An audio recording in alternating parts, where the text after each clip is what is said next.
অনেক অনেক খুশি, বলছি না এত খুশি আমি রাখতে পারছি না। বিভৎস খুশি, মানে এটা এক্সপ্রেস করতে পারবো না যে ভেতরে কি চলছে, কি ফিলিংস হচ্ছে। ওনাকেই চেয়েছিলাম, এতদিন যা আমাদের রাজ্যে হয়েছে। উনি যেন এইসব অত্যাচারের প্রতিকার করেন, উনি যেন এইসব অত্যাচারীদের শাস্তি দেন। দিদি, বাংলায় প্রথম বিজেপি প্রতিষ্ঠিত হলো, কি বলবেন? খুব ভালো হলো, আমরা বেঁচে গেলাম, নাহলে এতদিনে হয়তো আমাদের মেয়েদের মেরে ফেলে দিত, নাহলে আমাদের বোরকা পরে ওনাদের হাতে হাত মেলাতে হতো। আর শিশু কি করবে তা ওরা জানা ছিল না, কেন আমার পরিবারের উপর আমাদের 4 জনকে মেরে ফেলে দিতে চেয়েছিল এই তৃণমূলের সরকারের গুন্ডারা, বুঝেছেন? এই হচ্ছে আমাদের তৃণমূলের সরকারের ভালোবাসা, আদর, নিয়ম, এটাই হচ্ছে ওদের আসলত্ব পরিচয়।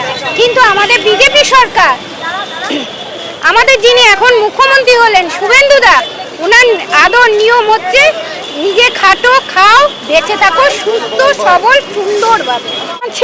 আমার ছেলেকে ঠেট দিয়ে গেছে যে তোকে দাঁড়া 4 তারিখ 12টার পর তোকে মেরে ফেলে দেবো। তুই যেখানে তৃণমূলের গুন্ডারা আমি জানি ওরা আমার ছেলেকে মেরে ফেলে দিত। সেদিনকে যেভাবে আমাদের মেরেছিল আমরা হয়তো বেঁচেই থাকতাম না। আমার স্বামীর পেসমেকার বসানো, তাকে পর্যন্ত মেরেছে, আমার পায়ে কি ক্ষতি করে দিয়েছে, আমার মাথা কপালে এখনো ব্যথা হয়ে রয়েছে।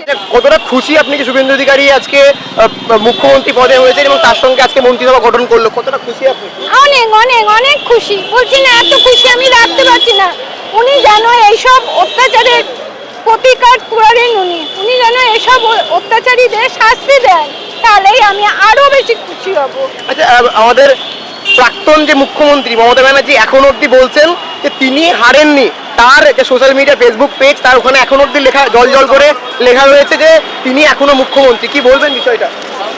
এটা বোকা কথাবার্তা, একদম ছেলে মানুষই কথাবার্তা,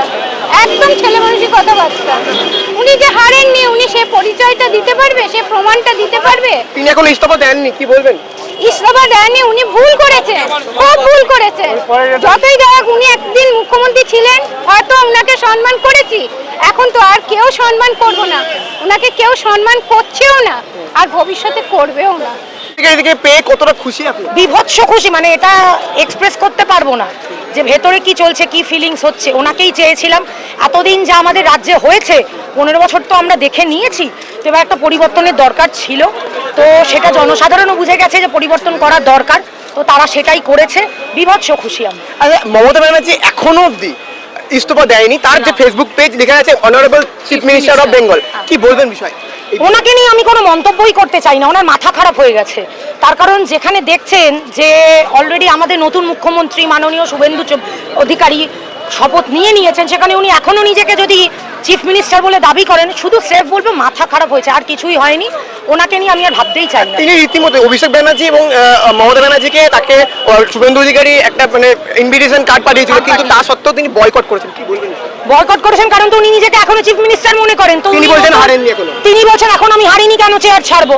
তো উনি কি করে উনি নতুন চিফ মিনিস্টারের শপথ গ্রহণ অনুষ্ঠানে আসবেন? তো এইটাই কারণ হতে পারে যে উনি বয়কট করেছেন, উনি আসবেন না। আচ্ছা, এবার আপনি কতটা আশাবাদী যে কতটা উন্নয়ন হতে পারে এবার? প্রচন্ড আশাবাদী, কারণ 21টা রাজ্যে তো দেখতেই পাচ্ছি যে বিজেপি কিভাবে কাজ করছে, তো সেইভাবেই আমরাও এগিয়ে যাচ্ছি।